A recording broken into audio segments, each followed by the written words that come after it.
Before we begin the story, let us know where you're watching from by leaving a comment below. Don't forget to like and subscribe. Have a wonderful day.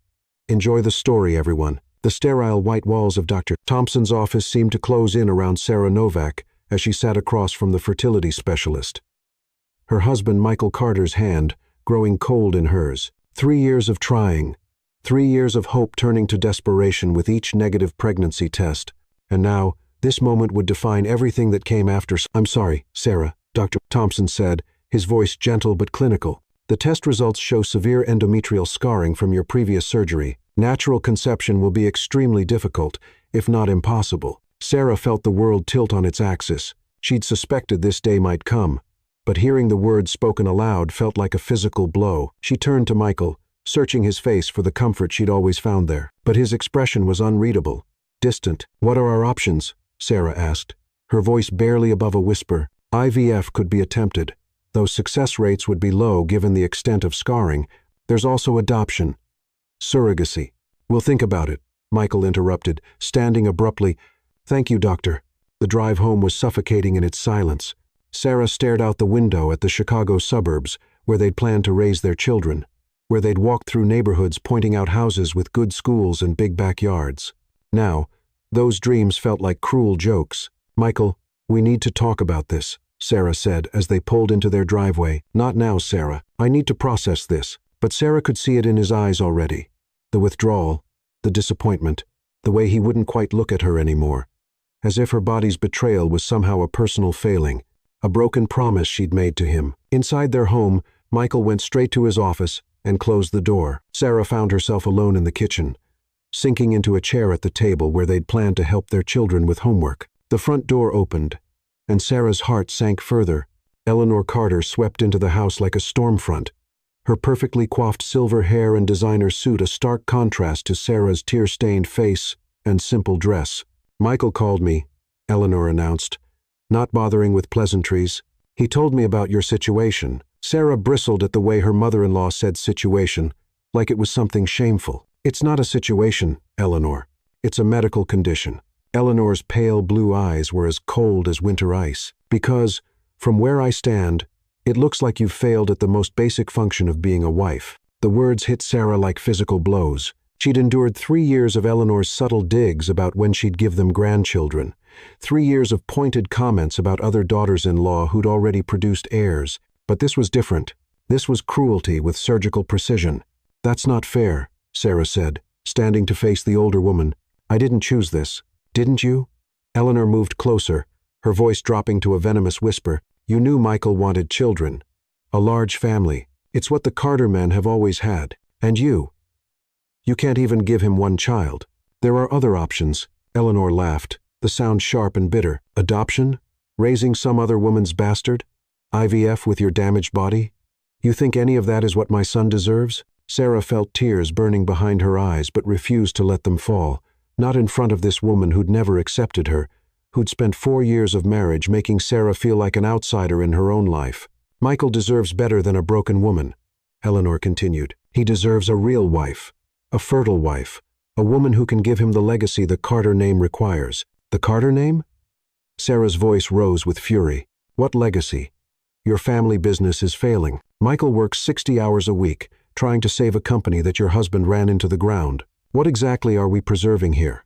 Eleanor's face flushed red with rage. "How dare you? How dare I? What? Tell the truth? You want to talk about failure? Let's talk about how you've raised a son so weak he can't stand up to his own mother. Let's talk about how you've manipulated every relationship he's ever had because you can't stand the thought of sharing him." The slap came so fast Sarah didn't see it coming. Eleanor's palm cracked across her cheek with enough force to snap her head sideways. Sarah stood there, stunned, her hand rising to touch the burning skin.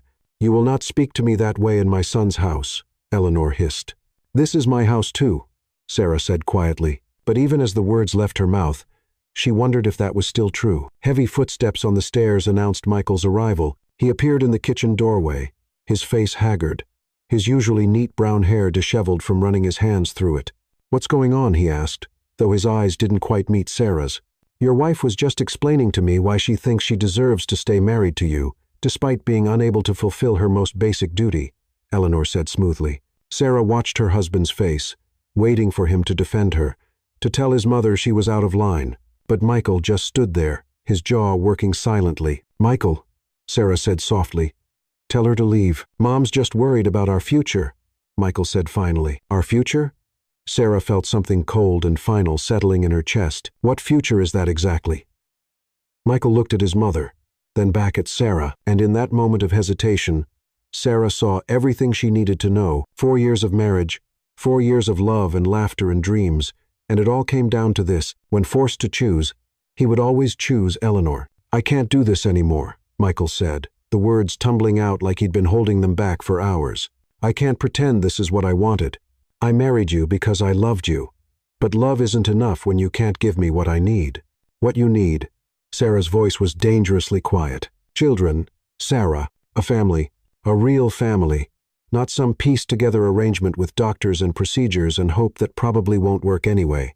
The kitchen fell silent except for the tick of the antique clock on the wall, a wedding gift from Sarah's grandmother. She looked at this man she'd loved, this man she'd built a life with, and saw a stranger. "You're really doing this?" she said. It wasn't a question. "You can't be what I need you to be," Michael said, his voice rising with frustration. "You can't give me children. What's the point of staying married to someone who can't fulfill the most basic purpose of marriage?" "The most basic purpose?" Sarah's voice was dangerously quiet. "Not love, not partnership, not standing by each other when life gets difficult. The most basic purpose is my ability to produce children. Don't make this ugly, Sarah. Don't make this ugly?" Sarah laughed, but there was no humor in it. "Your mother just slapped me in my own kitchen and told me I'm not a real woman, and you're worried about me making things ugly." Michael's eyes flicked to his mother, and Sarah saw the guilty knowledge there. He'd known Eleanor would come here. He'd probably told her to come here. "A woman who can't give my son children isn't a real wife," Eleanor said again, her voice carrying the weight of final judgment. And that's when Michael's control finally snapped. "She's right," he shouted, his face red with frustration and grief and rage. "You can't become a mother. You'll never be able to give me what I want most in this world. So what's the point?" The words hung in the air like poison. Sarah felt something inside her chest shatter completely, something that could never be repaired. "Get out," she whispered. "Sarah, get out."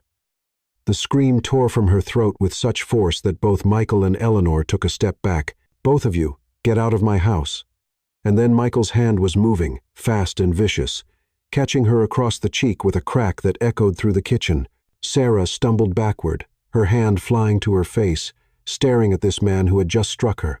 "It's not your house anymore," Michael said, his voice cold and final. "I want a divorce." Sarah stood there, her cheek burning from 2 slaps in one night, watching the man she'd loved transform into someone she didn't recognize. Eleanor smiled behind him, like she'd won some twisted prize. "Fine," Sarah said, her voice steady despite the tears finally spilling down her cheeks. "But I want you to remember this moment, Michael Carter. I want you to remember the night you chose your mother over your wife. Because someday, when you're old and alone and wondering why nothing in your life ever worked out the way you planned, I want you to remember that you did this. You chose this." She walked to the front door and opened it wide, the cold October air rushing in to fill the space where her marriage used to be. "Get out of my house, both of you, and don't ever come back." As they left, Eleanor's satisfied smile was the last thing Sarah saw before she closed the door and collapsed against it, finally allowing herself to break completely.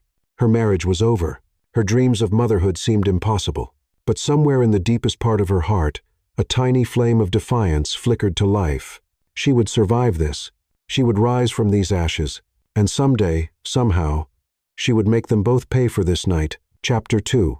Phoenix in Ashes. 6 months had passed since the night Sarah's world imploded. 6 months of dividing possessions, of lawyers, of Michael refusing to meet her eyes. The divorce papers had been signed 3 weeks ago, and Sarah was finally, officially alone. She stood in the tiny studio apartment she'd managed to afford in Chicago's Logan Square neighborhood, a far cry from the suburban house she'd shared with Michael. The walls were thin, the neighbors were loud, and the radiator clanged like it was harboring angry spirits. But it was hers. Every cramped square foot belonged to her and no one else. The nausea hit her like a freight train as she bent to unpack another box. Sarah rushed to the bathroom, barely making it to the toilet before her stomach emptied itself violently. She'd been feeling off for weeks now, tired, queasy, emotional beyond even what the divorce warranted.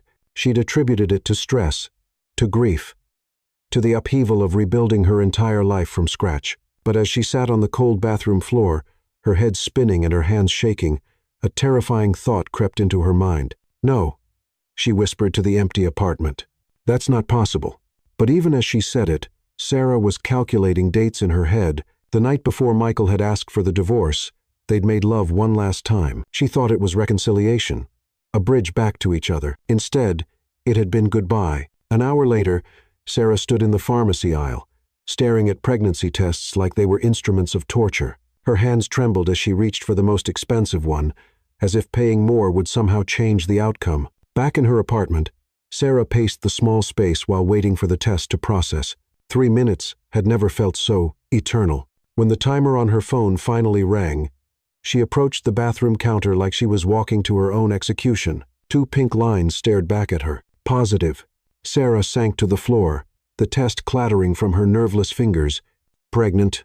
After 3 years of trying, after the devastating diagnosis, after losing Michael because she couldn't conceive, she was pregnant. The irony was so cruel, it would have been funny if it weren't destroying her all over again.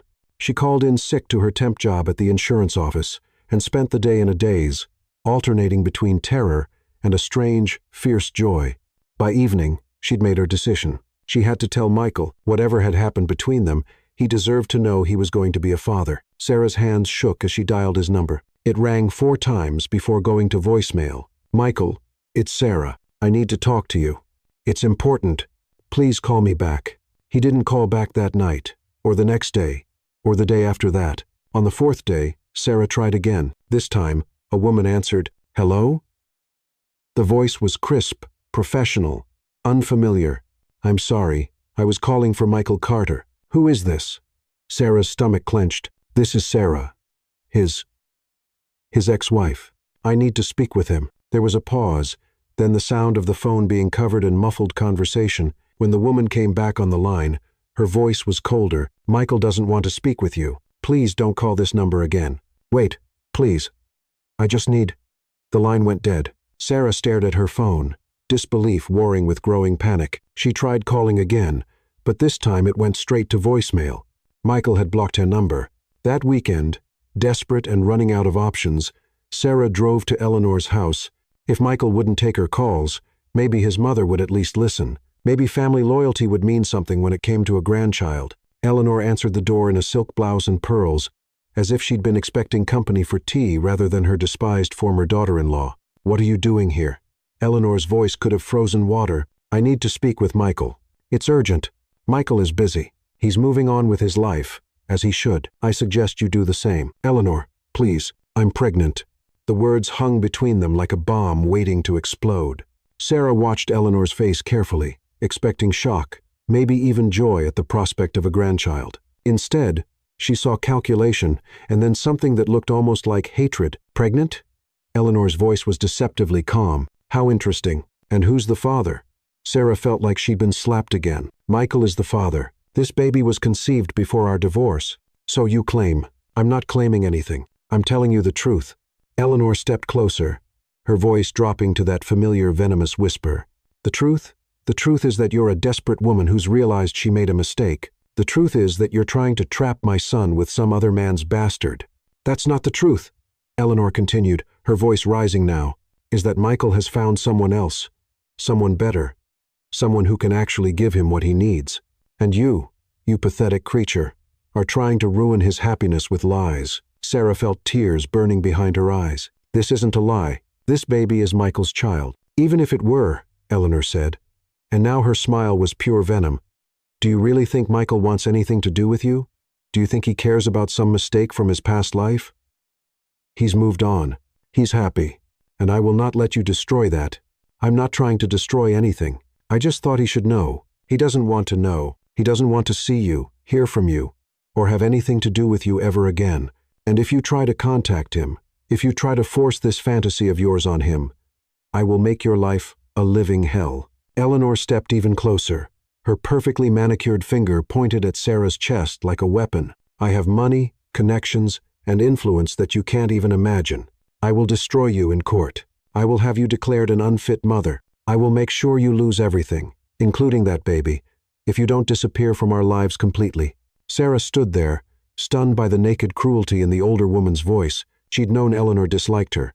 But this was pure evil. You can't mean that. Try me, Eleanor said. Walk away now, and I'll let you keep your little secret. Keep trying to force your way back into Michael's life, and I will destroy you so completely that you'll wish you'd never been born. Sarah looked into those cold blue eyes and saw the truth there. Eleanor would do exactly what she threatened. She had the resources and the ruthlessness to make good on every word. Fine, Sarah said quietly. I'll go. But someday, Eleanor, someday you're going to regret this.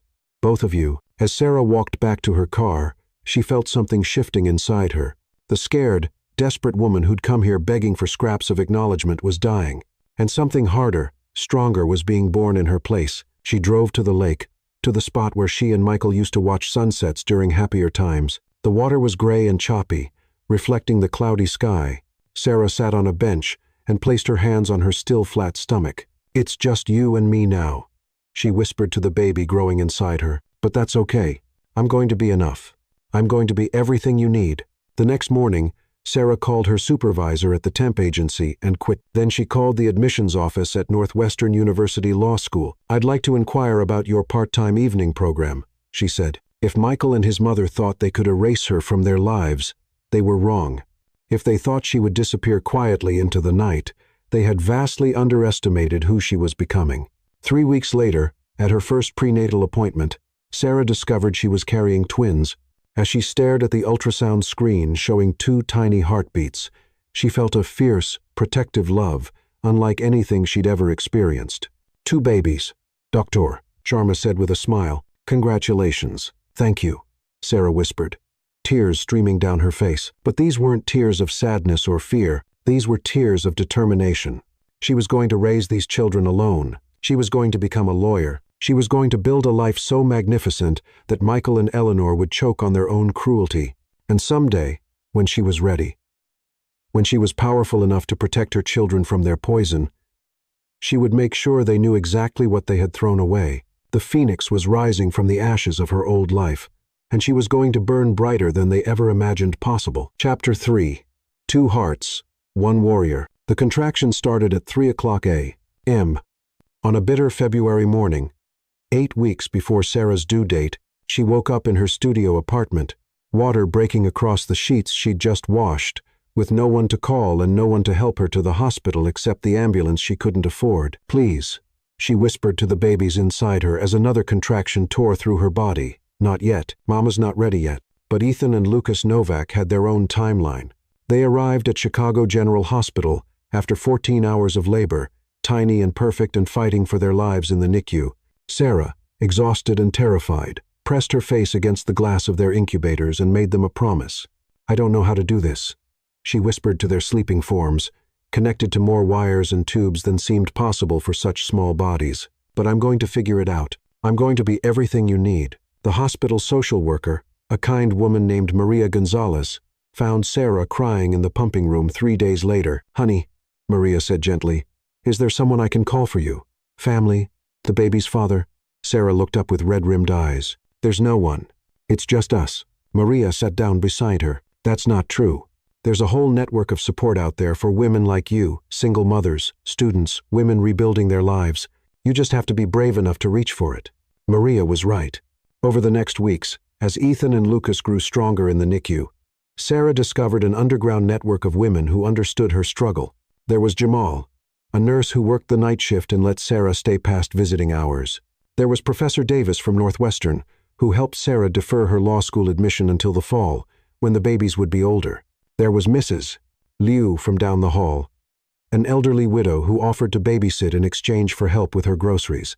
When the twins finally came home after 6 weeks in the hospital, Sarah's tiny studio had been transformed. Donated baby furniture filled every corner. Diapers and formula lined the shelves. A changing table that folded down from the wall created a nursery in the space that had once been her dining area. Thank you, Sarah whispered to the empty room, overwhelmed by the kindness of near strangers who had rallied around her and her sons. The first months were a blur of sleepless nights and endless feedings. Sarah worked part-time at a legal aid clinic during the day, while Mrs. Liu watched the babies, then came home to feed them, play with them, loved them with an intensity that sometimes scared her. Every milestone felt like a victory. When Ethan smiled for the first time, Sarah cried. When Lucas rolled over, she called Jamal at the hospital just to share the news with someone who would understand. But it was when they were 6 months old that Sarah truly understood the magnitude of what she'd undertaken. She was in the middle of changing Lucas when Ethan started crying in his crib. As she reached for him, still holding a soiled diaper, Lucas rolled off the changing table. Sarah lunged forward, catching him just before he hit the floor. But the motion sent her crashing into the wall. She sat on the floor of her apartment, both babies crying, her shoulder throbbing from the impact, and sobbed along with them. "I can't do this," she whispered. "I can't do this alone." But even as the words left her mouth, Sarah was getting up. She settled both babies in their bouncy seats, gave them each a toy, and made herself a cup of coffee, with shaking hands. She could do this. She had to do this. These beautiful boys were counting on her. When fall arrived, Sarah started law school 3 nights a week while working full-time at the legal aid clinic. The director, impressed by her determination and intelligence, had promoted her to paralegal with a salary that barely covered their expenses. She'd never been so exhausted. Her days began at FEM. Nule, M. With feeding the twins, followed by 8 hours at the clinic, then home to spend precious time with Ethan and Lucas before heading to Northwestern for classes that didn't end until 10 o'clock p.m. She studied during lunch breaks, on the train, and in the quiet hours after the boys slept. Her professors didn't know she was a single mother. Her classmates assumed she was just another part-time student trying to balance work and school. Only Maria Gonzalez, who checked in on her monthly, knew the full scope of what Sarah was attempting. "You're trying to do too much," Maria warned during one of their coffee meetings. "Something's going to give." "No," Sarah said firmly, watching Ethan and Lucas play in the legal aid clinic's small playroom. "I'm going to make this work. They deserve better than a lifetime of struggle." And, somehow, impossibly, she did make it work. Sarah's grades were stellar, partly from desperation and partly from the fierce intelligence that had always been her greatest asset. She discovered she had a gift for family law, for understanding the pain and complexity of broken relationships. Her professors began to take notice. The twins thrived, too. At 18 months, they were walking and talking, bright and curious, and utterly devoted to their mother. Ethan was the more serious of the two, always watching and thinking before he acted. Lucas was pure energy, climbing on everything and charming everyone he met with his infectious laugh. "Mama," Ethan said one evening as Sarah helped them build a tower with blocks, "why don't we have a daddy?" Sarah's hands stilled on the blocks. She'd been dreading this question, but knew it would come eventually. "Some families have a mommy and a daddy," she said carefully. "Some families have 2 mommies or 2 daddies. And some families, like ours, have just a mommy who loves her boys so much that she's enough for everyone.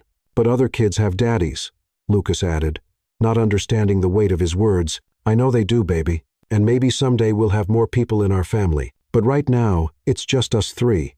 And we're perfect exactly as we are." That night, after the boys were asleep, Sarah allowed herself a moment of grief for the family she'd imagined when she was married to Michael, the suburban house, the family dinners, the help with bedtime routines and school events. She mourned it briefly, then pushed the sadness away. She couldn't afford to dwell on what might have been. By the time the twins turned 2, Sarah had completed her first year of law school with a 3.8 gigapascal. She'd also been offered a full-time position at the legal aid clinic with benefits and a salary that would allow her to move to a 2-bedroom apartment in a better neighborhood. "You're amazing, you know that," Jamal told her as they watched Ethan and Lucas play in the hospital's family waiting room. Sarah had brought them for their checkups, and Jamal had insisted on seeing how big they'd grown. "I'm just doing what needs to be done," Sarah said, but she felt a flush of pride. She was amazing. She was raising 2 brilliant, beautiful children while earning a law degree and building a career. She was doing something she would have thought impossible 3 years ago. "Their father doesn't know what he's missing," Jamal said quietly. Sarah watched her sons, now sturdy toddlers with their father's green eyes and her own determination written in every line of their small bodies. "No," she said finally, "he doesn't, but that's his loss, not theirs." As they left the hospital that day, Ethan riding on Sarah's shoulders while she carried Lucas, Sarah caught their reflection in the glass doors. She looked tired but strong, her law school bag slung across her body, her sons healthy and happy in her arms. She thought about Michael and Eleanor, probably assuming she'd disappeared into obscurity, that their cruel dismissal had been the end of her story. They had no idea that every harsh word, every moment of cruelty, had been fuel for the fire that was driving her forward. They had no idea that Sarah Novak was becoming someone they would never recognize, someone powerful, someone who could protect her children from anyone who tried to hurt them, someone who was going to make them pay for what they'd stolen from her sons. But first, she had to finish building herself into the woman she was meant to be, the woman who would someday crash their perfect world with the truth they'd tried so hard to bury. "Come on, my beautiful boys," she whispered as they walked toward the bus stop. "Let's go home and conquer the world together." Chapter 4. Queen of her own kingdom. 5 years after graduating law school summa cum laude, Sarah Novak stood in the corner office of her downtown Chicago law firm, looking out at the city skyline that had once seemed impossibly far from her tiny studio apartment. The brass nameplate on her mahogany desk read, "Sarah Novak, founding partner, Novak and Associates," and every time she saw it, she felt a surge of fierce pride. The law firm specialized in family law, but not the kind that handled amicable divorces and simple custody arrangements. Sarah's practice was a fortress for women at war. Women fighting abusive husbands, women whose children had been threatened, women who'd been left with nothing and needed a warrior to help them reclaim their lives. "Mrs. Jenkins is here for her 3 o'clock. Her assistant Sophia announced through the intercom. Sarah straightened her Armani blazer and checked her reflection in the window. At 32, she'd grown into her power. Her black hair was styled in a sophisticated bob that framed her face perfectly. Her makeup was flawless, but understated. She looked exactly like what she was, a woman who could walk into any courtroom and command respect. Mrs. Jenkins was a slight woman with haunted eyes and carefully concealed bruises on her wrists. Sarah had seen 1,000 women just like her, and each one rekindled the fire that had been burning in her chest for the past 8 years. "Tell me what happened," Sarah said gently, settling into the chair across from her client rather than behind her imposing desk. Over the next hour, Mrs. Jenkins's story unfolded. The gradual escalation of control, the financial abuse, the threats against her children if she tried to leave. It was a story Sarah knew by heart, with variations she'd heard countless times. "He says no judge will believe me," Mrs. Jenkins whispered. "He says I'll lose my kids if I try to leave." Sarah reached across and took the woman's trembling hands in hers. "Mrs. Jenkins, look at me. He's lying. I'm going to make sure you and your children are safe, and I'm going to make sure he pays for every moment of fear he's put you through." That's a promise, and it was a promise Sarah never broke. Over the past 5 years, she'd built a reputation as the lawyer you called when the odds were impossibly stacked against you. She'd faced down some of the most powerful men in Chicago, exposed corruption in family court, and saved dozens of children from dangerous situations. The local legal magazine had featured her on the cover the previous month with the headline, "The Defender, How Sarah Novak Built Chicago's Most Feared Family Law Practice." But it wasn't fear that motivated Sarah's clients to seek her out. It was hope. Hope that someone would finally fight for them the way no one had fought for her.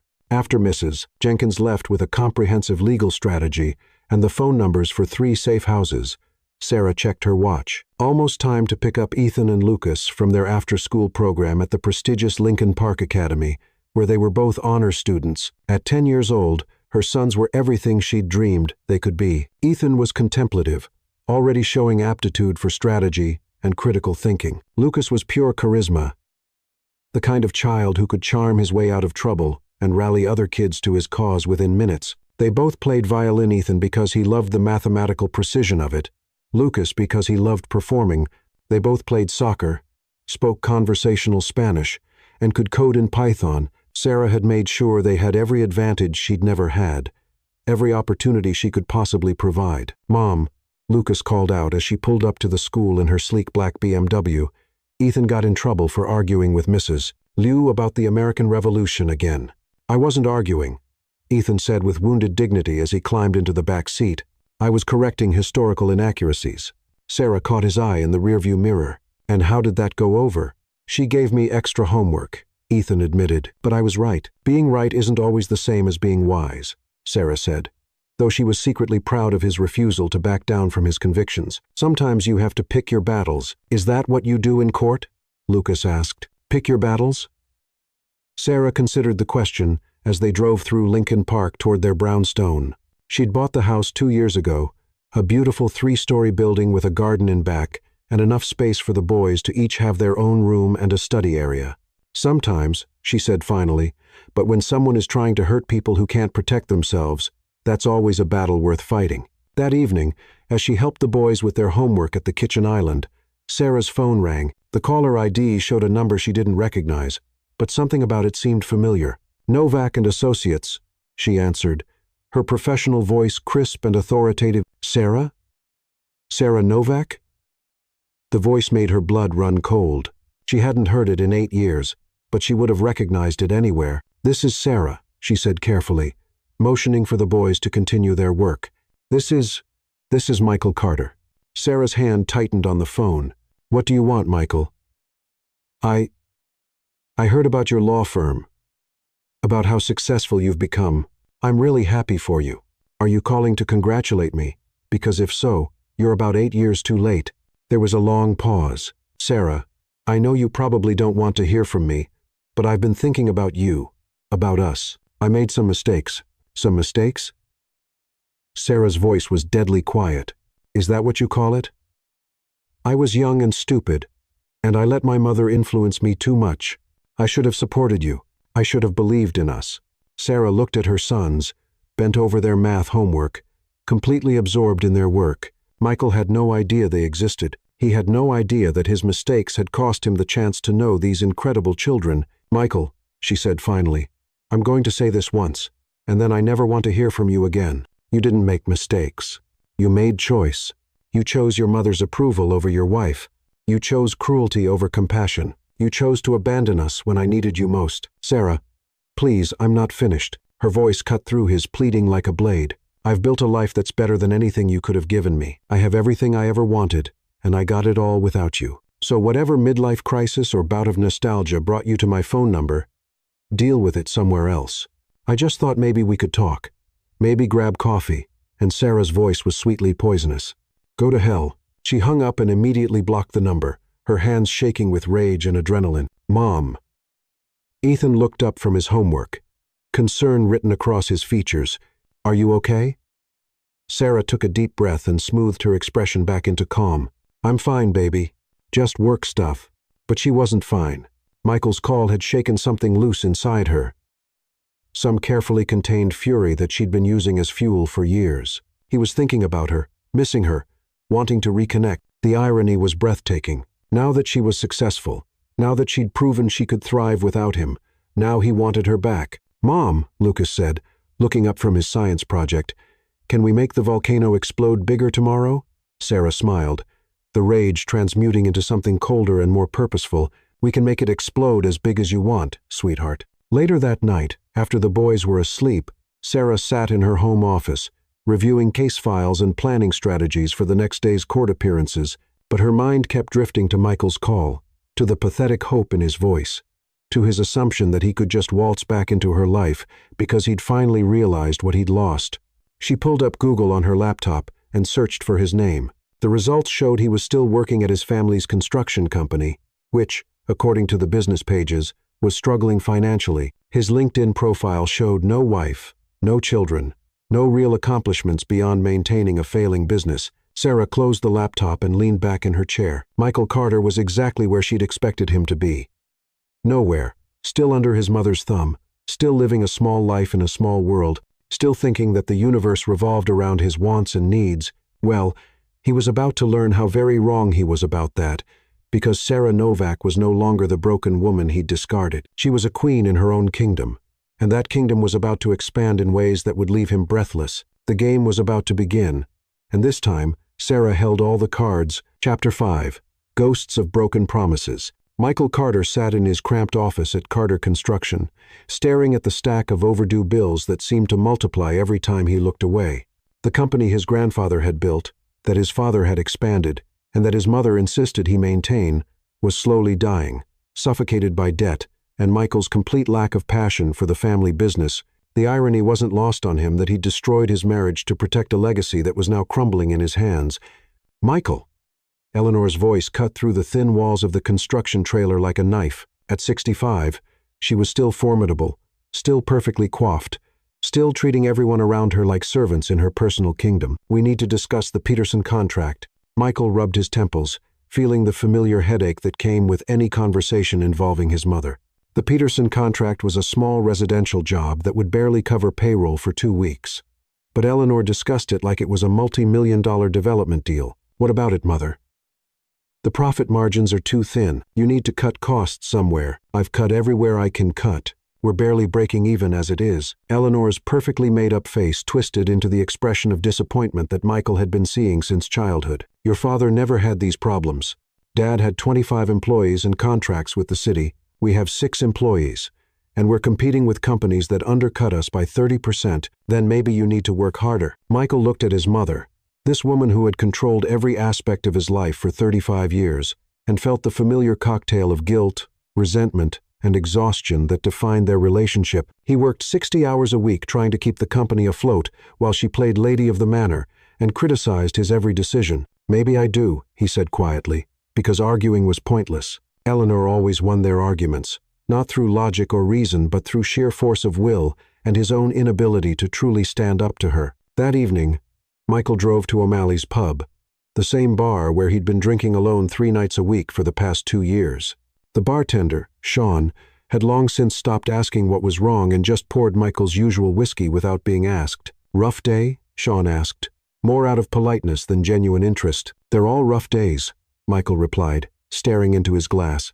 At the other end of the bar, 2 men in expensive suits were talking loudly about a divorce case that had made the news something about a custody battle where the husband had tried to hide assets and got destroyed in court by some hotshot female lawyer, Sarah Novak.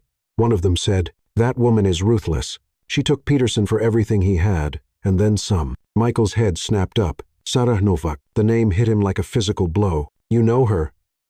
The other man asked. "Know of her. She's got this family law practice downtown. Specializes in high-conflict divorces. Men in this city are terrified of her." Michael fumbled for his phone, hands shaking as he searched for Sarah's name. The results filled his screen. News articles, professional accolades. Photos of a woman who looked like Sarah but seemed impossible. This woman was polished, powerful, confident. This woman wore designer clothes and commanded Chicago's skyline like she owned it. But it was her. Michael would have recognized those eyes anywhere, even though everything else about her had transformed completely. Sarah had become everything she'd never been when they were married. Successful, independent, formidable. The shy legal assistant he'd divorced had metamorphosed into one of Chicago's most prominent attorneys, and he was still sitting in the same bar, in the same small town, working the same failing job he'd hated 8 years ago. Michael spent the next week obsessively reading everything he could find about Sarah's career. She'd graduated from Northwestern Law School summa cum laude. She'd worked at Legal Aid before starting her own practice. She specialized in protecting women and children from dangerous men. The last part made his stomach turn. Had he been dangerous? Had Sarah been afraid of him? The memory of slapping her that last night came flooding back, and Michael felt sick. He'd been angry, frustrated, hurt by the fertility diagnosis and his mother's constant pressure, but that didn't excuse what he'd done. He'd hit his wife, he'd chosen his mother over the woman he'd promised to love and protect, and then he'd thrown Sarah away like she was disposable. Now she was thriving, and he was drowning. "You seem distracted lately," Eleanor said over dinner at her house the following Sunday. She'd insisted on their weekly family dinners after Michael's father died 5 years ago, another way to maintain control over her adult son's life. "Just thinking about business," Michael lied. "Well, stop thinking and start doing. The Henderson Project needs your attention." The Henderson Project was a kitchen renovation that would take 3 weeks and net them maybe $2,000 after expenses. Michael nodded and made appropriate noises, but his mind was elsewhere. He thought about Sarah every day now, not just about who she'd become, but about who she'd been when they were together. Her laugh, when she found something genuinely funny, the way she'd curled against him during movies, how she'd supported his dreams of expanding the business, even when he'd been too afraid of his mother's disapproval to pursue them. Sarah had believed in him once. She'd seen potential in him that he'd never seen in himself, and he'd repaid that faith by abandoning her when she needed him most. "I ran into Patricia Morrison at the grocery store," Eleanor continued. "Her daughter Emily just got engaged to a lovely boy from a good family. Children right away, I'm sure." Michael's fork stopped halfway to his mouth. This was one of Eleanor's favorite tortures, talking about other people's children and grandchildren, reminding him of what he'd failed to provide her. "That's nice for them," he said. "Emily's your age, you know, well, a few years younger." Maybe you should call her. Mom, what? You're 35 years old, Michael. Most men your age have wives and families. I'm not getting any younger, and I'd like to see some grandchildren before I die. The words hit Michael like a slap. Grandchildren. Sarah had wanted children so desperately. They'd tried for 3 years, endured doctor visits and treatments, and hope that turned to heartbreak month after month. And when they'd finally gotten an answer, when they'd learned about options and possibilities, he'd given up. He'd given up on Sarah, on their marriage, on the family they could have built together through adoption or surrogacy or any of the other paths they'd never explored, because he'd been too selfish and too weak to fight for what they both wanted. Maybe I don't want children, Michael said quietly. Eleanor's face went white with rage. Don't be ridiculous. Of course you want children. Every man wants children. Maybe I'm not every man. You're a Carter. Carter men have families. They carry on the name and the legacy. Michael looked around his mother's dining room, at the family photos covering every surface, at the portrait of his father that Eleanor kept prominently displayed like a shrine. What legacy was she talking about? A failing business, a family known more for social climbing than actual achievement. What if the legacy isn't worth carrying on? He asked. The slap came fast and hard, just like the one he'd given Sarah 8 years ago. Eleanor's hand cracked across his cheek with enough force to snap his head to the side. How dare you, she hissed. How dare you insult your father's memory and everything this family has built? Michael sat there, his cheek burning, and realized that he'd become exactly what his mother had raised him to be, a weak man who let others control his life, and paid for that weakness by hurting the people who loved him. Sarah had loved him once, really, truly loved him, and he'd thrown that away because he'd been too much of a coward to stand up to a bitter old woman who'd never been happy a day in her life. I'm sorry, he whispered, though he wasn't sure if he was apologizing to his mother or to the ghost of the woman he'd lost. That night, Michael sat in his apartment, the same apartment he'd moved into after the divorce, like he'd been afraid to change anything else about his life, and stared at Sarah's phone number on his computer screen. He'd found it on her law firm's website. Professional, successful, untouchable Sarah, who probably didn't spare him a thought from 1 year to the next. He should leave her alone. He should accept that he'd made his choices and live with the consequences. But Michael was tired of living with consequences. He was tired of his mother's control, his own cowardice, and the endless grinding mediocrity of his existence. Sarah had escaped. Sarah had built something magnificent from the wreckage of their marriage. Maybe, if he was lucky, she'd tell him how she'd done it. Maybe, if he was very lucky, she'd forgive him. With shaking hands, Michael picked up his phone and dialed her number. Chapter 6. The Golden Cage. 2 months after Sarah had hung up on him, Michael found himself sitting across from Victoria Bennett at Chicago's most expensive restaurant, trying to remember why he'd agreed to this dinner in the first place. Eleanor had arranged it. Of course, she'd been arranging his life for 35 years, and Michael had finally stopped resisting. Victoria was everything his mother had wanted in a daughter-in-law. She came from old money, possessed impeccable manners, and had been raised to be the perfect wife to a man of suitable standing. She was blonde, petite, and spoke in a soft voice that never rose above conversation level. She was also mind-numbingly boring. The charity luncheon raised nearly $50,000, Victoria was saying, delicately cutting her salmon into precise squares. Mother was absolutely thrilled. She's already planning next year's event. Michael nodded and made appropriate sounds while his mind wandered. Sarah had never talked about charity luncheons. Sarah had talked about books she'd read, cases she'd worked on, injustices that made her angry. Sarah had opinions about everything and wasn't afraid to share them, even when they disagreed. Michael? Victoria's voice brought him back to the present. You seem distracted. Sorry. Long day at work. Victoria smiled sympathetically. Poor thing. Mother says you work so hard, but that's what makes you such a good provider. A good provider. Michael almost laughed. He was barely keeping the construction company afloat, living paycheck to paycheck, while pretending to be the successful businessman everyone expected him to be. But Victoria didn't know that. Eleanor had painted a very different picture of their family's financial situation. Tell me about your work, he said, because he was supposed to show interest. Oh, I don't really work, Victoria replied with a small laugh. I mean, I volunteer with several organizations, of course, but Daddy says women in our family don't need jobs. We have other responsibilities, like being decorative and agreeable, and producing the next generation of bland, wealthy children who would repeat the same meaningless cycle. Michael thought about Sarah, probably working late in her downtown office, fighting for clients who needed someone to believe in them. Sarah had never been decorative.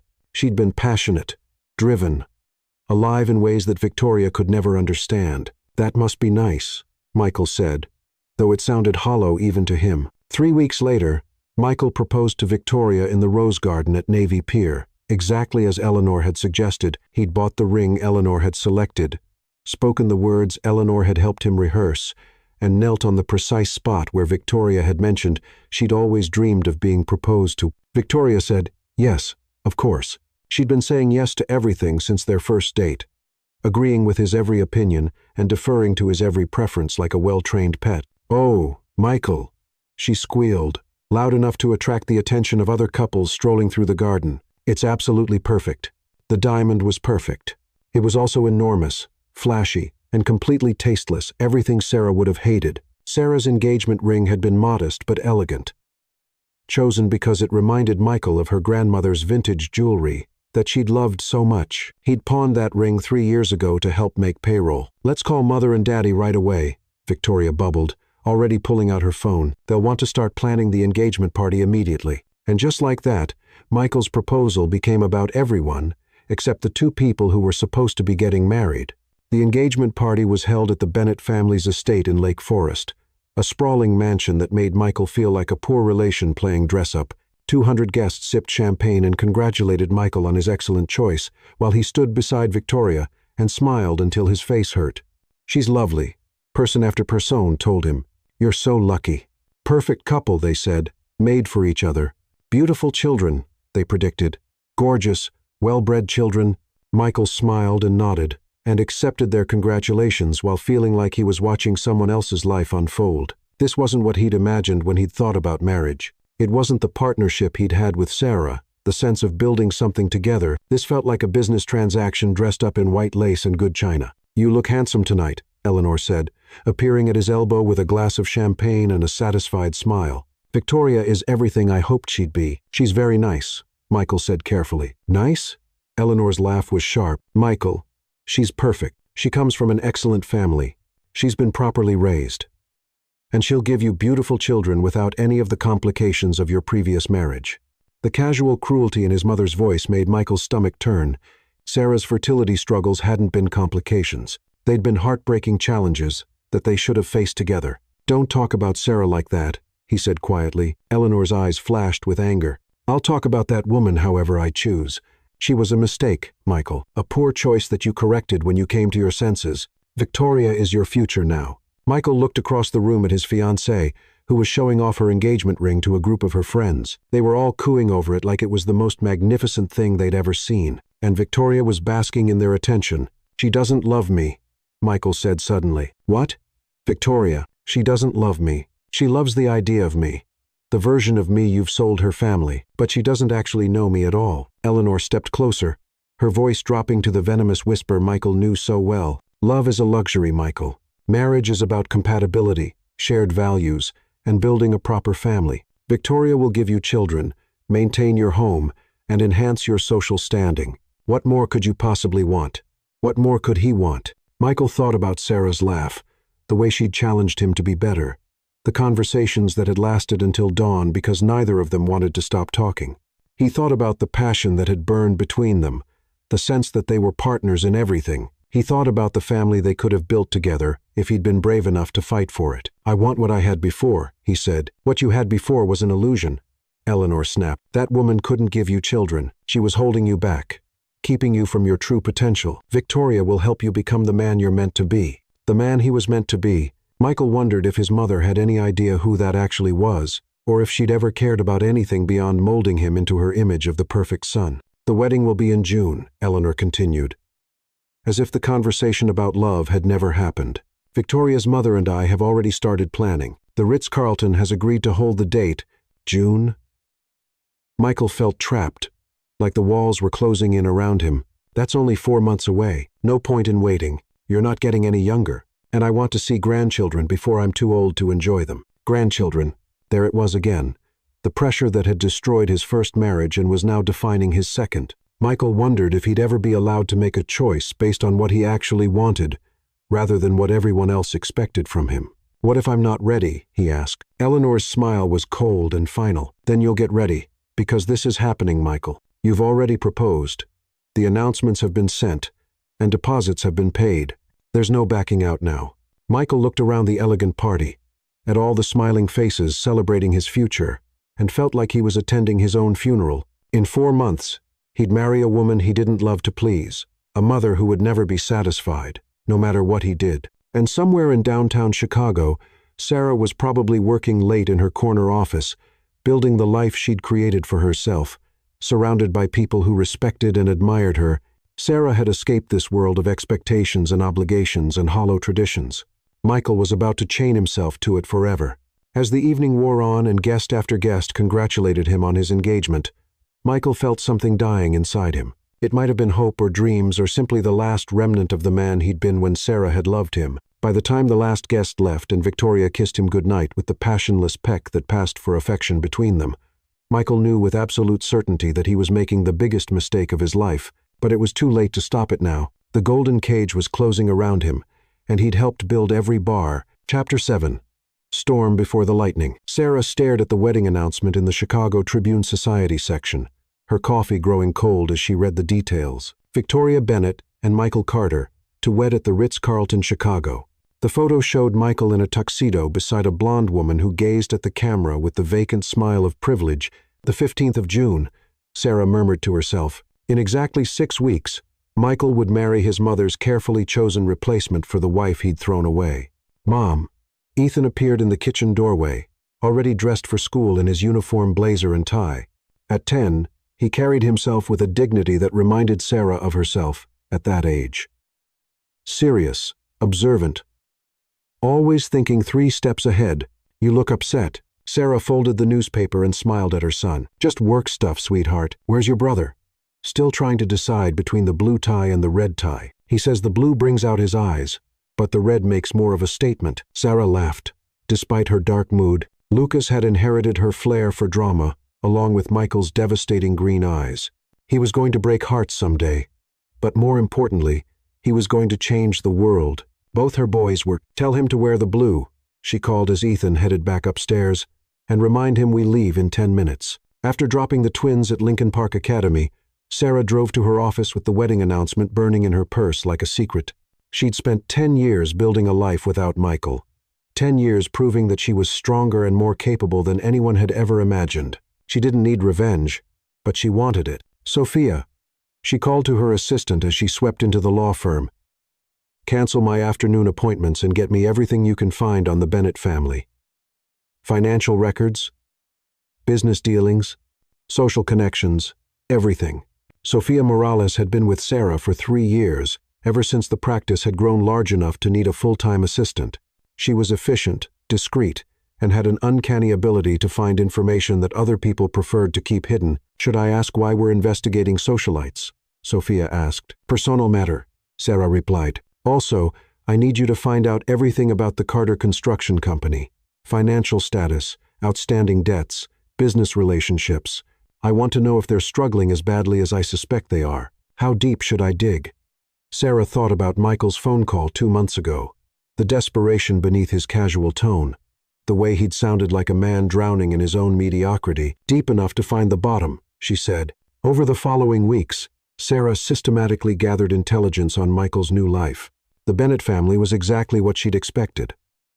Old money, conservative values, and social connections that opened doors. Victoria was their only daughter, raised to marry well and maintain appearances. The Carter Construction Company, on the other hand, was a disaster. They were 6 months behind on loan payments, had lost 3 major contracts in the past year, and were operating with a skeleton crew. Michael's father had left the business heavily mortgaged, and Michael clearly didn't have the skill or vision to turn things around. "Interesting," Sarah murmured, making notes in the margins of the financial reports. "Mom." Lucas appeared in her doorway. His homework apparently finished. "Can I ask you something?" "Of course, baby. Do you ever think about our dad?" The question hit Sarah like a physical blow. She'd been so careful over the years, so determined to raise her sons without bitterness or resentment. They knew their father had left before they were born, but she'd never told them the whole truth about why. Sometimes, she said carefully, "Why do you ask?" "Ethan thinks we should try to find him. He says every person has the right to know their biological parents." Sarah's heart clenched. "And what do you think?" Lucas shrugged, but she could see the longing in his eyes. "I guess I wonder what he's like, whether he'd be proud of us, whether he ever thinks about us." "Oh, sweetheart." Sarah pulled her son into her lap, even though he was getting too big for it. "Your father's absence says nothing about who you are. You and Ethan are the most amazing children any parent could ask for. If he doesn't know that, it's his loss, not yours. But don't you think he deserves to know we exist?" Sarah thought about Michael's comfortable lies, his loveless engagement, his mother's continued manipulation. Did he deserve to know about these beautiful, brilliant boys? Did he deserve the chance to hurt them the way he'd hurt her? "Maybe someday," she said finally, "when you're older and can make that decision for yourselves." After Lucas went to bed, Sarah returned to her research with renewed focus. She pulled up everything she could find about Michael's wedding: the venue, the guest list, the photographers who'd been hired to document Eleanor's social triumph. The Ritz-Carlton, Chicago, Saturday, the 15th of June, 4:00 p.m. Ceremony, followed by reception. Black tie required. 200 of Chicago's social elite would be in attendance to witness Michael's transformation into the man his mother had always wanted him to be. Sarah opened her laptop and began typing an email to her favorite private investigator, Nathan Reed.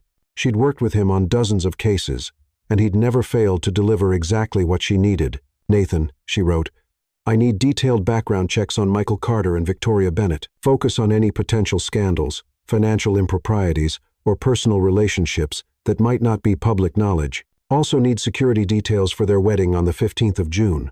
Guest list, venue layout, timing of events, confidential matter, urgent." She hit send and leaned back in her chair, her mind already working through possibilities. She wasn't sure yet what she planned to do with the information, but Sarah had learned long ago that knowledge was power, and power was the only currency that mattered when you were planning to destroy someone's carefully constructed lies. Her phone buzzed with a text from her friend Tasha, the same woman who'd given her a couch to sleep on 10 years ago and who now ran a successful catering business. "Girl, you need to get out more. Want to come to dinner with Nathan and me this weekend?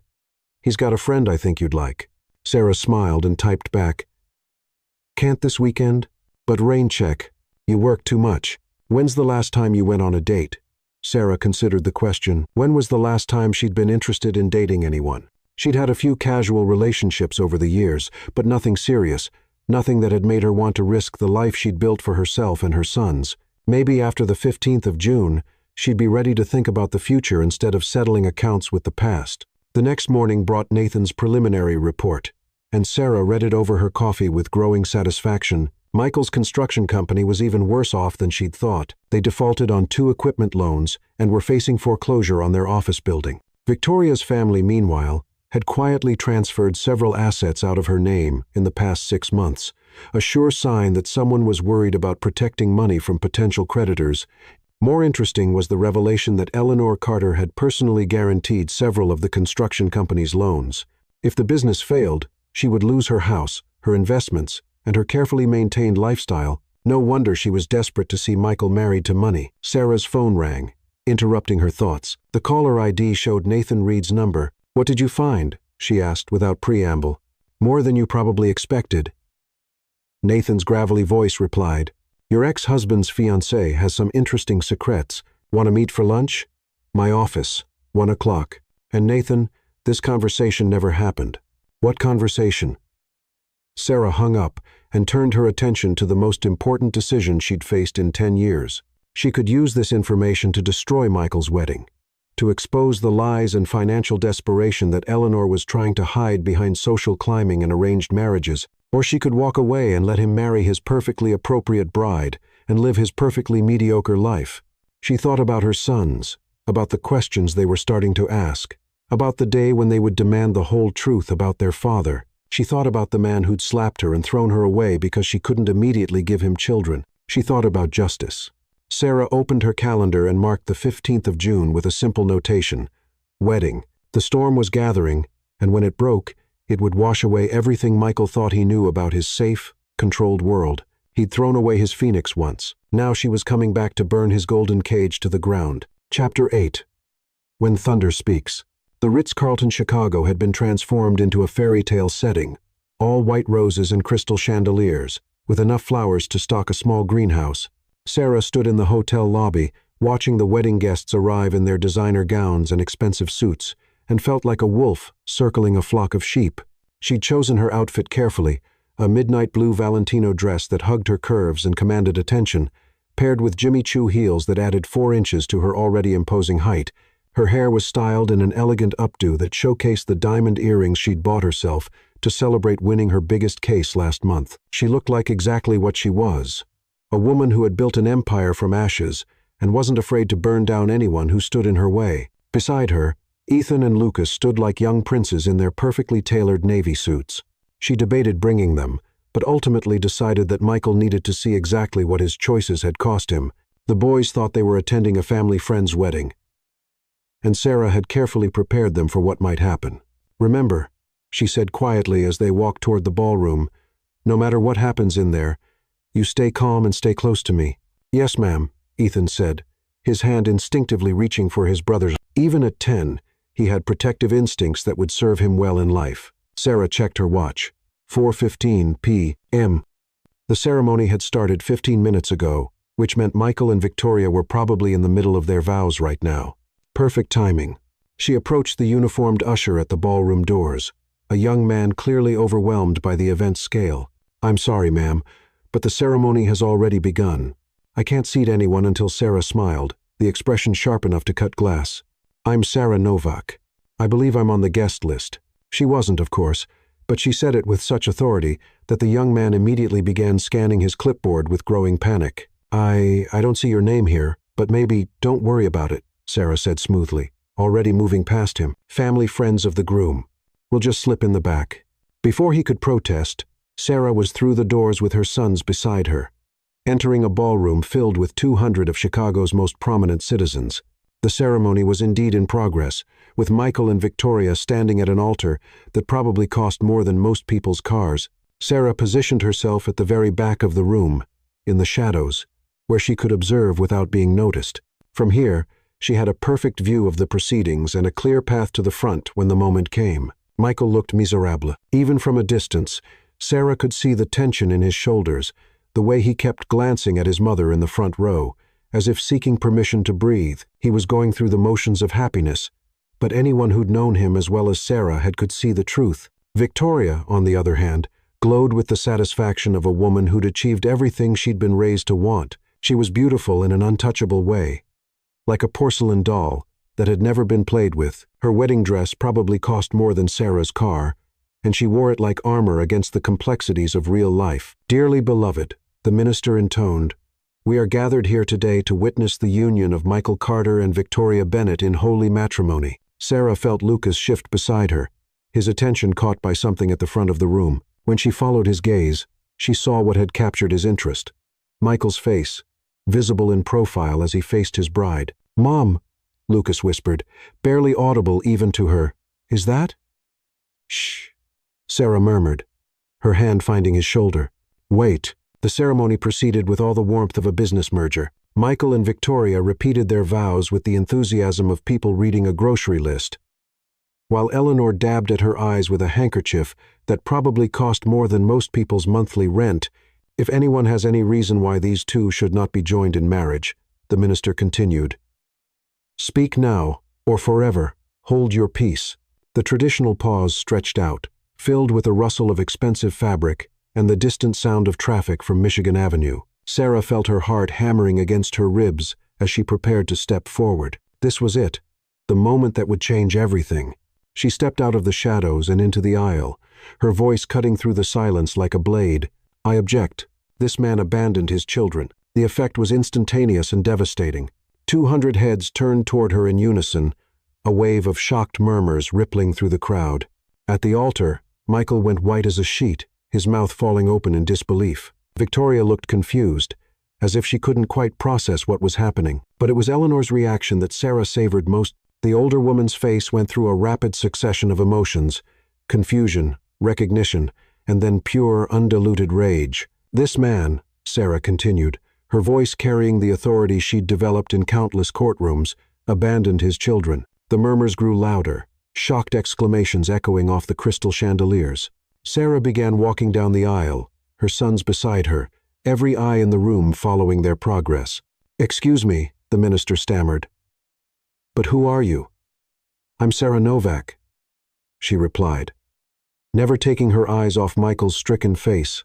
"And these are my sons, Ethan and Lucas Novak." She paused at the front of the room, close enough now to see the exact moment when Michael's gaze fell on the boys, and the truth hit him like a physical blow. The resemblance was unmistakable. They had his eyes, his jawline, his height. There was no question who had fathered these children. 10 years ago, Sarah continued, her voice carrying to every corner of the ballroom, Michael Carter was my husband. When I couldn't immediately conceive, he divorced me, called me broken, said I wasn't a real woman because I couldn't give him children. Victoria's perfectly made-up face crumpled with confusion and dawning horror. "Michael, what is she talking about?" But Michael couldn't speak. He was staring at Ethan and Lucas like he was seeing ghosts, his face cycling through shock, recognition, and something that might have been wonder. 6 months after our divorce, Sarah continued relentlessly, I discovered I was pregnant with twins. I tried to contact him to let him know he was going to be a father. But his mother, she turned to look directly at Eleanor, threatened to destroy me if I didn't disappear from their lives completely. "This is ridiculous," Eleanor said, rising from her seat with as much dignity as she could muster. "This woman is clearly delusional. Security should remove her immediately." "Should they?" Sarah reached into her purse and pulled out a manila envelope.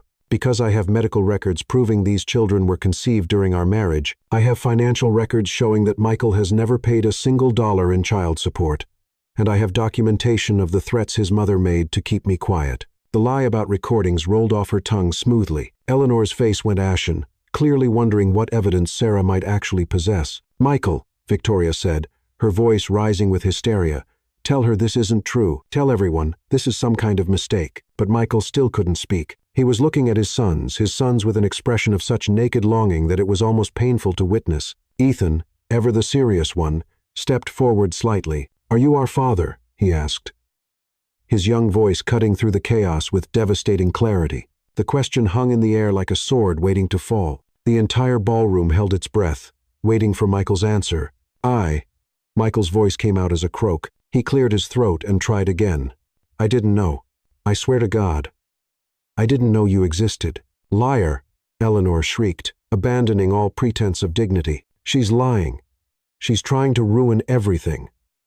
"The only thing being ruined here," Sarah said, her voice like ice, "is the facade you've spent 10 years maintaining. These boys deserve to know their father, and their father deserves to know what his choices cost him." She turned to face Michael directly, and for a moment, it was just the two of them.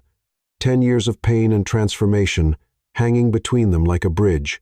"You threw me away," she said quietly, but her voice carried in the stunned silence. "You said I wasn't enough, that I couldn't give you what you needed, but I gave you everything you ever dreamed of, Michael. I gave you 2 sons who are brilliant and beautiful and better than you ever deserved. Sarah, please."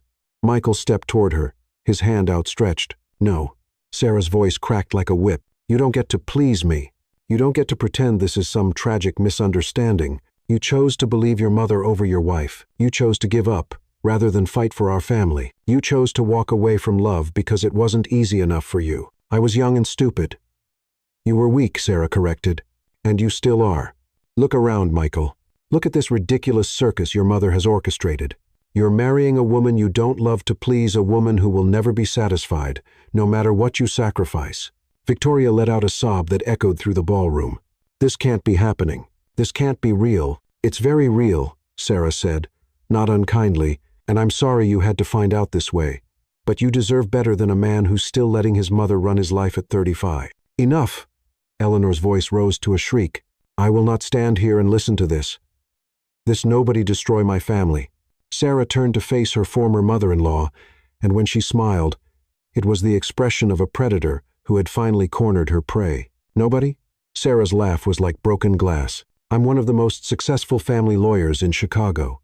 I own a law firm, a house in Lincoln Park, and I've raised 2 children who will change the world. What exactly have you accomplished, Eleanor, besides poisoning your son against anyone who might actually love him?" The ballroom erupted in whispers and shocked exclamations. Camera phones appeared as guests began documenting what would surely become Chicago's most talked-about social scandal. Security. Eleanor screamed, "Remove these people immediately." But Sarah wasn't finished. She pulled a thick folder from her purse and held it up for everyone to see. "Before you call security," she said, her voice carrying over the chaos, "you might want to know that I have complete financial records for Carter Construction.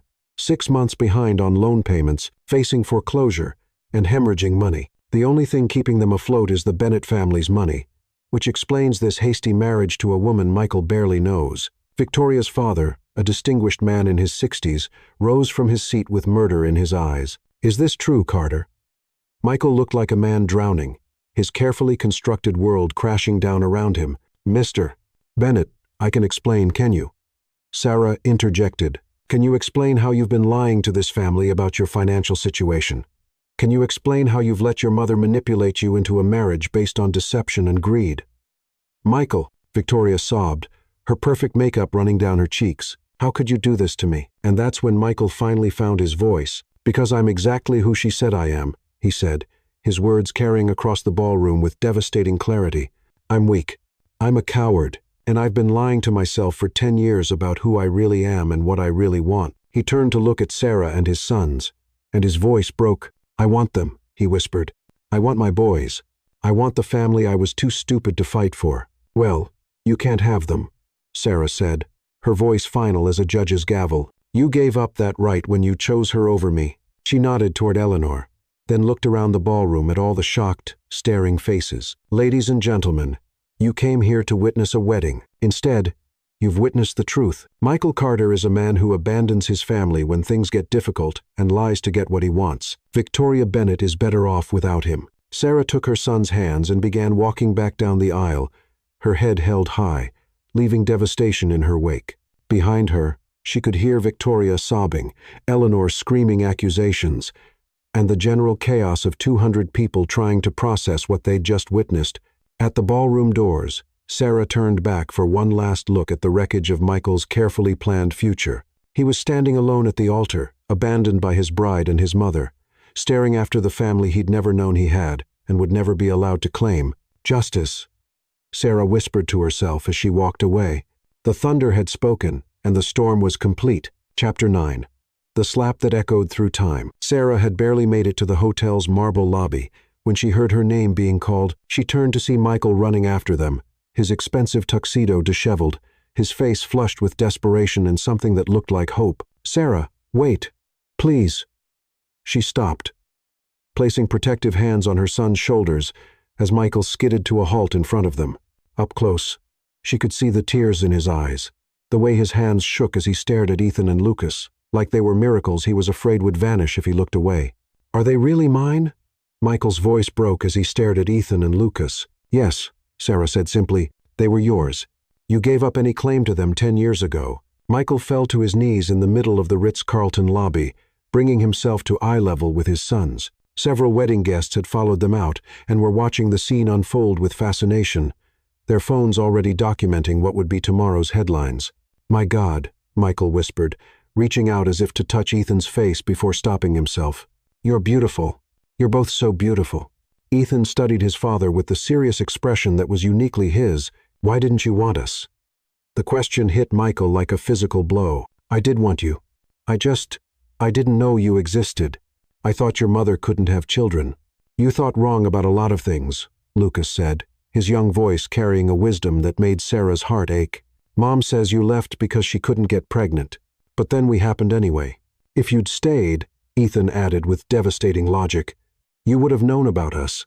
Michael looked up at Sarah, his eyes pleading. "I tried to call you 2 months ago. I called because I couldn't stop thinking about you, about us, but you hung up on me because you had nothing to say that I needed to hear."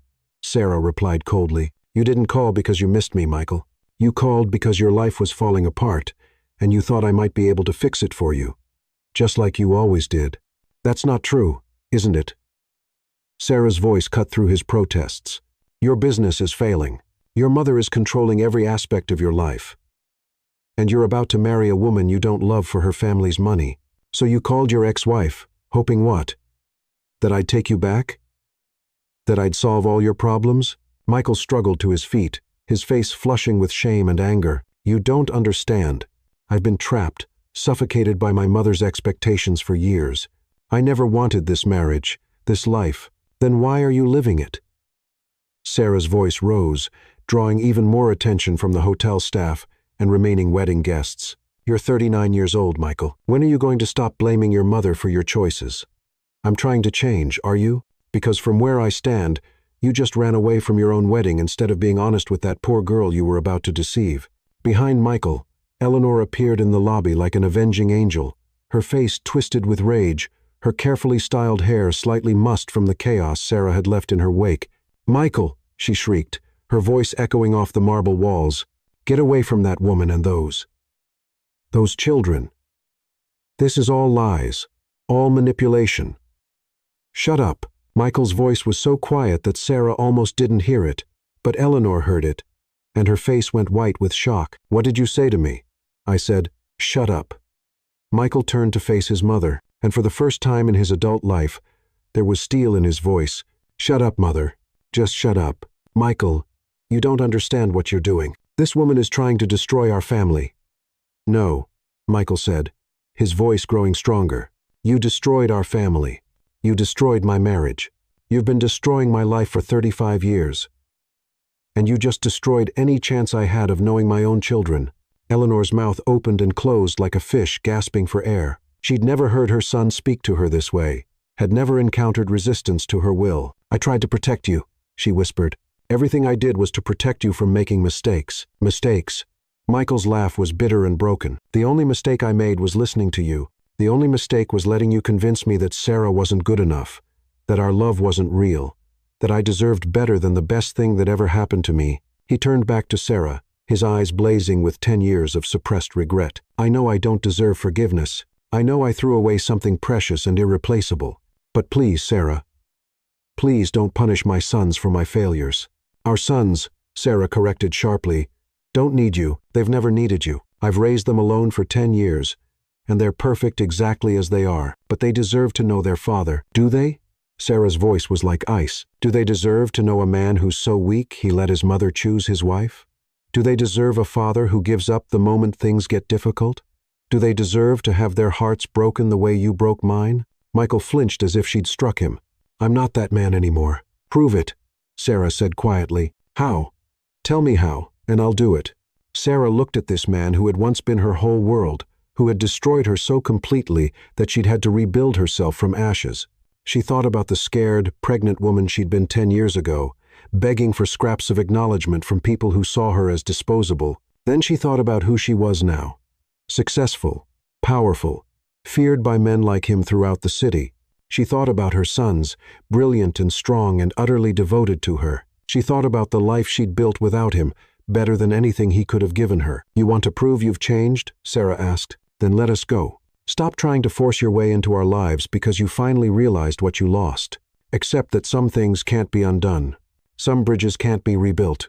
Sarah, please, accept that you made your choice 10 years ago, and now you have to live with it." Michael stared at her for a long moment, tears streaming down his face. Behind him, wedding guests whispered and pointed, documenting his humiliation for social media posterity. Eleanor stood frozen, watching her perfect world crumble around her.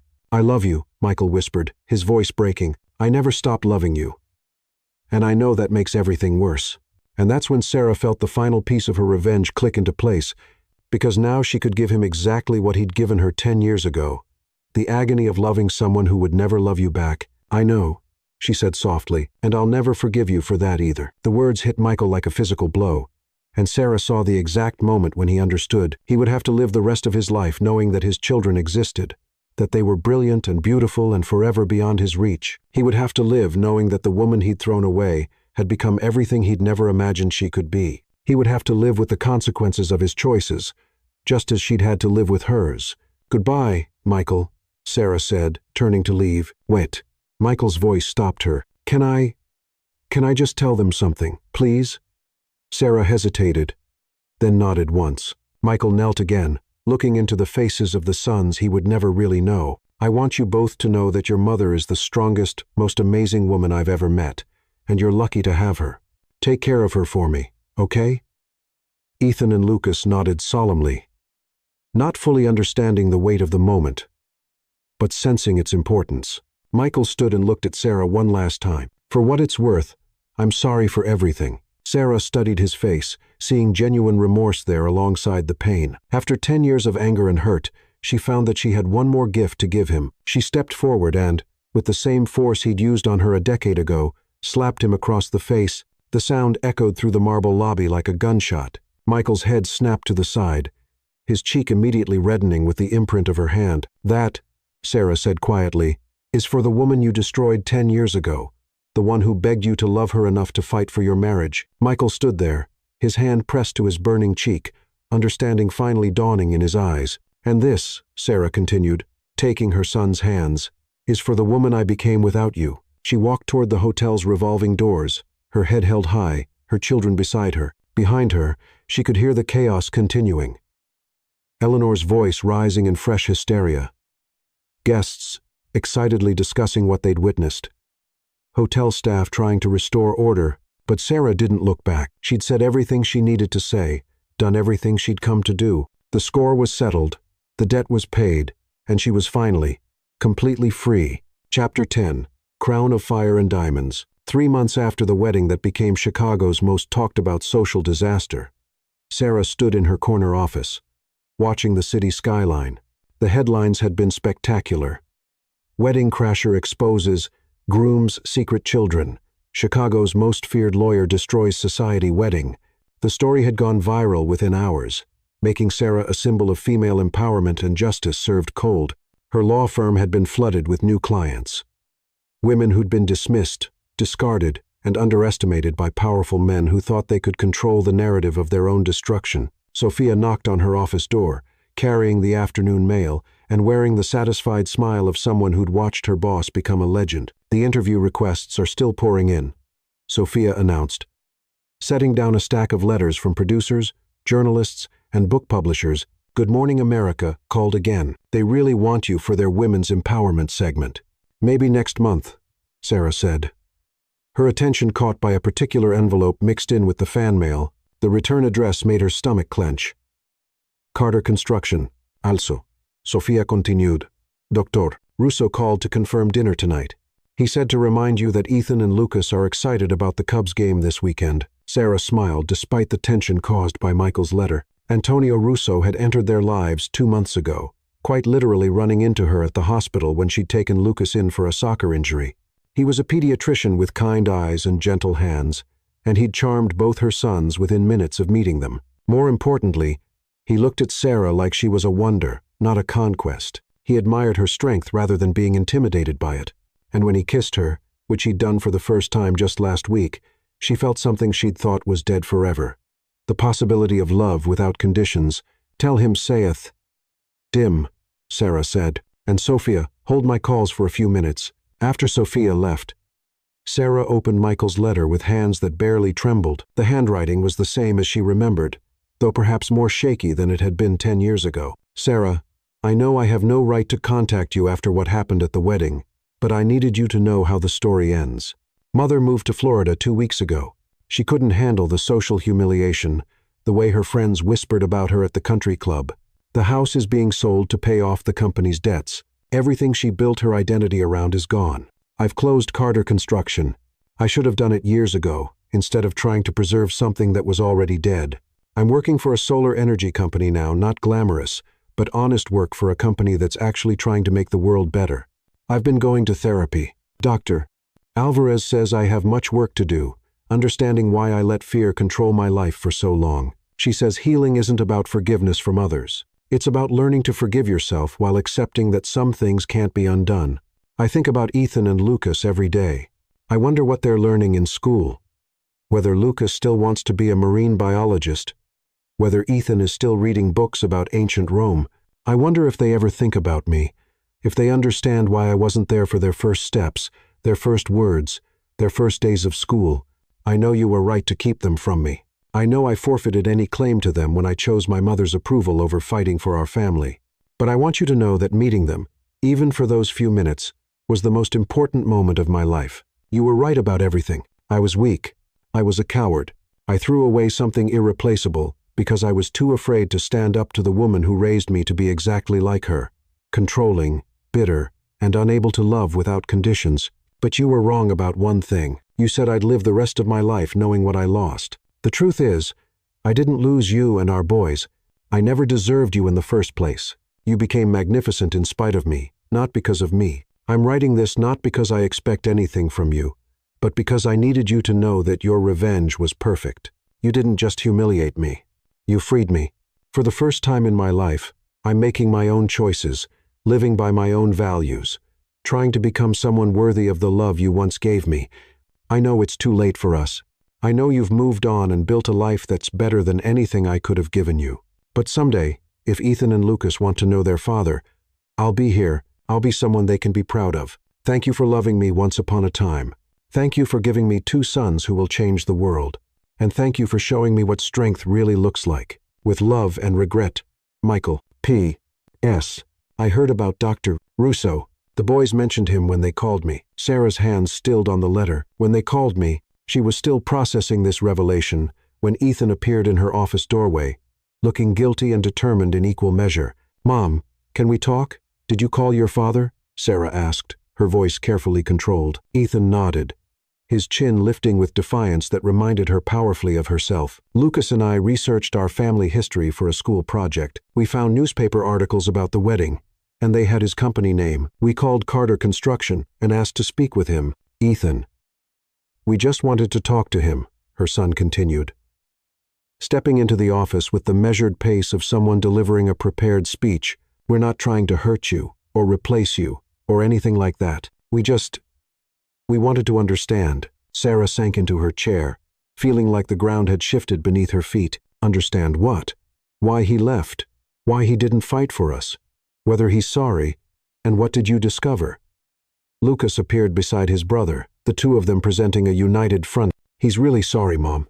Like, really, really sorry. He cried when we told him about our science fair projects and our soccer games. He said he knows he doesn't deserve to be our dad, Ethan added. But he asked if maybe we could be friends someday, when we're old enough to decide for ourselves. Sarah looked at her sons, these brilliant, compassionate boys who'd somehow learned to forgive in ways that she was still struggling with, and felt something shift in her chest. How do you feel about that? She asked carefully. We love you more than anything, Lucas said immediately. You're the best mom in the world, and we never want to hurt you. But, Sarah prompted. But he's part of our story, Ethan said quietly. And maybe we want to understand that part too. Sarah was quiet for a long moment, thinking about the scared woman she'd been 10 years ago, and the powerful one she'd become. She thought about revenge and justice, and the difference between the two. She thought about her sons, who'd somehow learned grace in ways that she was still learning. What did you tell him? She asked finally. That we'd think about it, Lucas said, and that any decisions would have to be okay with you first. Because you're our mom, Ethan added, and you've never let us down. Sarah felt tears prick her eyes. These boys, who'd been her salvation and her purpose for 10 years, were teaching her something about forgiveness that she'd never learned in all her courtroom victories. I need to think about this, she said finally. We know, they said in unison, and something about their synchronized response made her laugh despite everything. That evening, as she sat across from Antonio at their favorite restaurant, Sarah found herself telling him about Michael's letter and her son's phone calls. How do you feel about it? Antonio asked, his dark eyes serious and understanding. Terrified, Sarah admitted. For 10 years, I've been their whole world. I've protected them from anyone who might hurt them. What if letting him back in, even peripherally, damages what we've built? Antonio reached across the table and took her hand. Sarah, those boys are extraordinary because you raised them. Nothing can change that. And maybe they're wise enough to handle a relationship with their father in ways that work for all of you. What if he hurts them? What if he doesn't? Antonio countered gently. What if he's actually learned something from losing them? What if your revenge was so complete that it actually changed him? Sarah thought about that as they walked along the lake after dinner, Antonio's arm around her shoulders as they watched the city lights reflect on the water. You know what the strangest part is? She said finally. What's that? I'm not angry anymore. For 10 years, that anger fueled everything I did. It made me strong, drove me to succeed, pushed me to become someone formidable. But somewhere between slapping him at the Ritz and reading his letter today, it just disappeared. Maybe because the job is done, Antonio suggested. You set out to prove that you were stronger than he ever imagined. And you succeeded beyond anyone's wildest dreams. Maybe now you can focus on what comes next. What comes next? Sarah repeated, liking the sound of it. 6 months later, Sarah stood in the rose garden behind her Lincoln Park house, watching Ethan and Lucas play catch with Antonio, while she put the finishing touches on the adoption papers that would make him their stepfather. Michael had kept his word. He'd worked with a therapist, found meaningful employment, and slowly, carefully built a friendship with his sons through letters and occasional supervised visits. He'd never pushed for more than they were comfortable giving, never tried to insert himself into their daily lives. When Antonio had proposed 3 months ago, both boys had enthusiastically given their approval. When they'd asked if they could invite Michael to the wedding, Sarah had surprised herself by saying yes. Mrs. Russo, Antonio called out, using the name she'd taken 2 weeks when they married in this same garden. Come throw the ball with us. Sarah laughed and joined her family on the lawn. This beautiful, complicated, perfect family she'd built from the ashes of her old life. As the sun set over Chicago, painting the sky in shades of fire and gold, Sarah felt something she'd thought she'd lost forever. Complete peace. Not the brittle calm of someone holding herself together through sheer will, but the deep, settled peace of someone who'd fought every battle worth fighting and emerged victorious. She'd been broken once, then reborn as something stronger. Now she was exactly who she was meant to be.